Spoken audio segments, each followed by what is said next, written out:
than all of them combined. Oh, I bet so. They said they figured over 200. Do you see a deer? Right there, sweetie. Oh, yeah. Maybe one.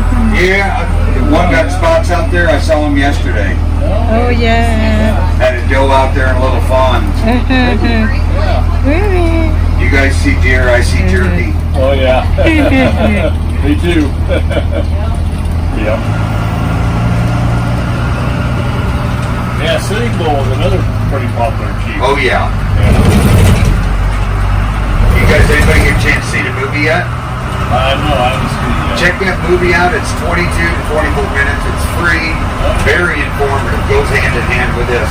I'll let you know I usually start off because we had Mike Rowe here. It's been about 6 weeks ago. Yeah. And they did a Dirtiest Jobs. My wife ended up telling me she did look it up. It's supposedly on the fall lineup. So okay. Keep your eyes peeled for that. Yeah, Mike Rowe just on our boat like about 2 weeks ago. Really? Up in Alaska.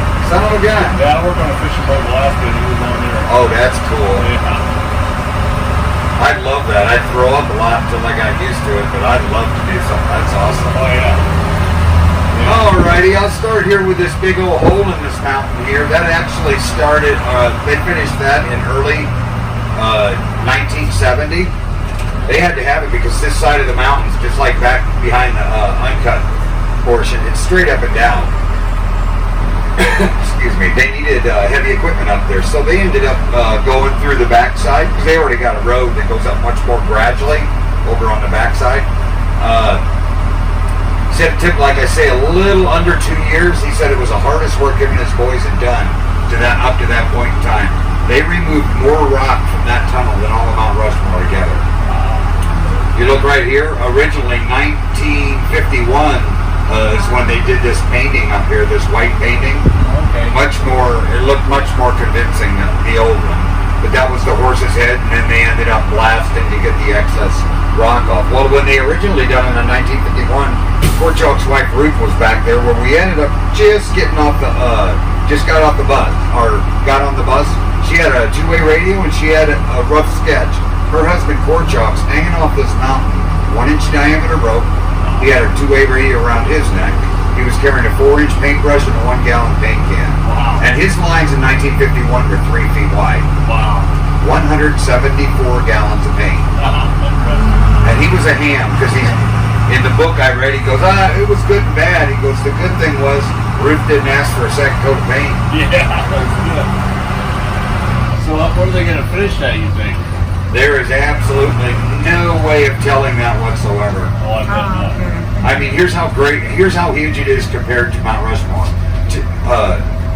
Mount Rushmore altogether, they removed 144,000 tons of rock. Yeah. To date, they're a little under 8 million tons here. Wow. And they still have 1.5 to 2 million tons to go. They still work on it year-round? Oh yeah, there's 15 guys, and that's their bread and butter. Oh, okay. They get chased off. That's one point I'll make to you. Korchak worked over on Mount Rushmore. He was an assistant to Custer County in the summer of '39. So when he came over here and started blasting rock off, he's like, man, I mean, it's totally different color. Oh, yeah. It had all this red and orange and brown in it because it's inundated with iron. Oh, okay. So here's the thing that bit him in the butt about this beautiful mountain. That he said, hey, it's the perfect color rock to carve a red man. Oh, There's yeah. so much iron in this, guys. Yeah. We're waiting for it to happen. The statement. If we get a lightning strike within 15 miles of this mountain, by law, they get contacted down in the office.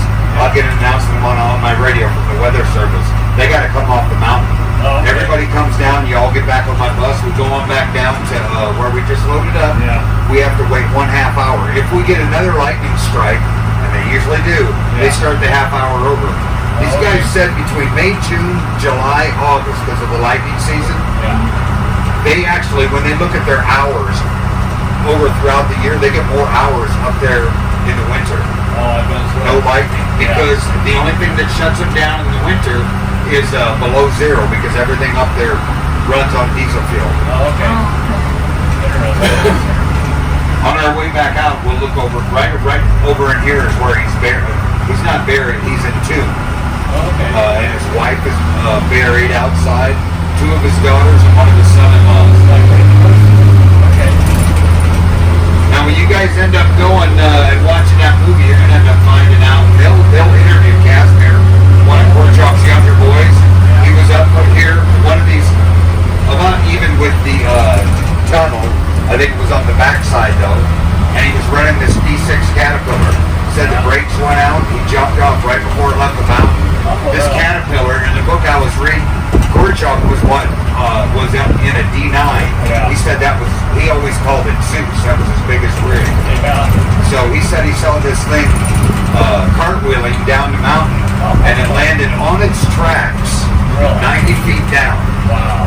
Still was running.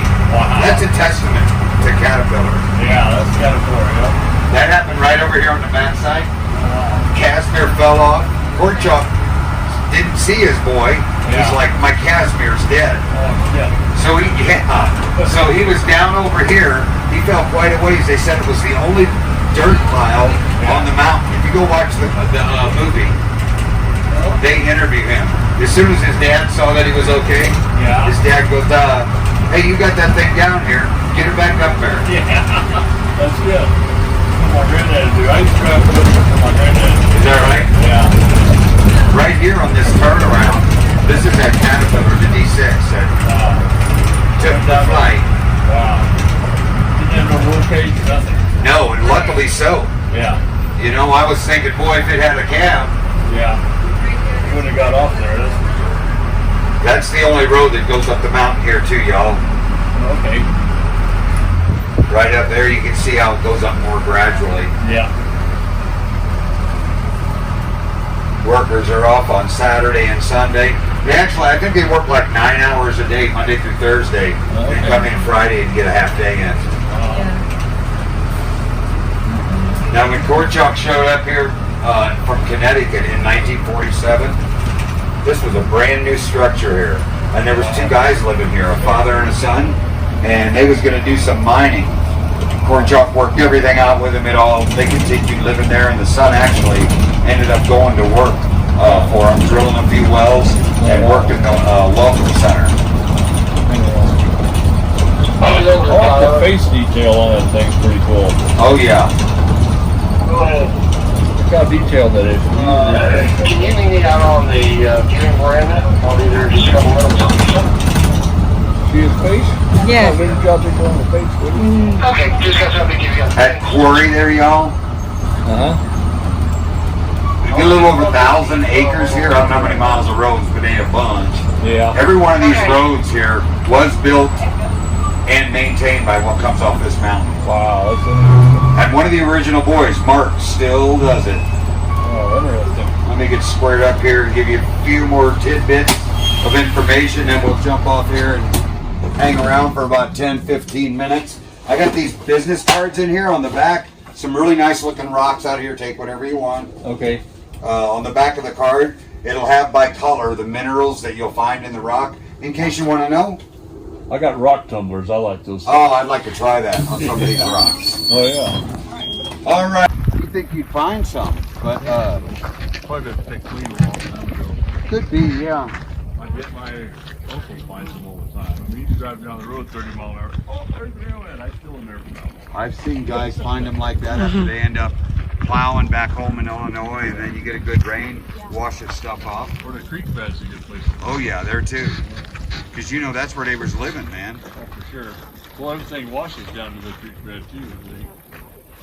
What do you think, sweetie? Got a good picture of it? Yeah. Hey, if you guys look up there where his cheekbone starts over here on this side, and look all the way back into the corner, all of Mount Rushmore fits in that spot. Really? Yes. Mount Rushmore's, the president's faces are 60 feet tall. He's 87 and a half. You know, I was here about, I'm going to say 30 years ago, Uh-huh. and they said that this would be done in 2040 then. You know, because I was figuring Uh-huh. I'd be about 80. And this already be Yeah. done, but Well, and I guess, and things now have picked up because now I pulled this out here out. Anybody that works in the mining industry just goes to a diamond wire saw. So now, I mean, things kind of blow because, like I say, there's so much iron in this mountain. These guys live a lot of time in the summer. We've only got 15 So now, but this here speeds it up. So instead of having these jagged edges,